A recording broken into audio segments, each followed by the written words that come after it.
সৌদিদের কিভাবে দুম্বার মাথা রান্না করে দেয় এরকম কয়েকটা ভিডিও কিন্তু আমি দিছি, দেওয়ার পরে অনেকে বাজে বাজে কমেন্টও করতেছো, আবার অনেকে ভালো কমেন্টও করতেছে যে আপু এটা কি রান্না করতেছো। আর যারা মনে করো বাজে কমেন্ট করতেছো যে এইসব খাবার তো মনে করো যে আমগর দেশের বিভিন্ন ধরনের আর কি, যেগুলো একদম ছোট করে কমেন্ট করে আর কি, ওই কমেন্টগুলোই তোমরা বাজে বাজেভাবে করতেছো। আসলে সৌদিরা এই খাবারগুলো মনে করো এরকমভাবেই খায়া থাকে।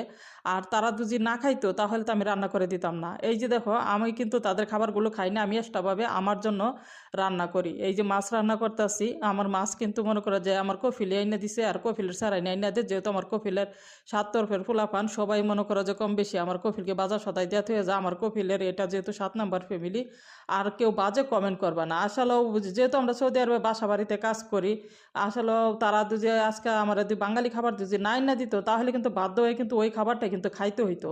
আর আমি তো ওই খাবারটা খাই না, যারা খায় তারা তো অবশ্যই। আর এটা তো মনে করো যে এটা এরকম কোনো জিনিস না যে না খাওয়ার মতন, সৌদি আরবে অনেক বাঙালিরাও খায়।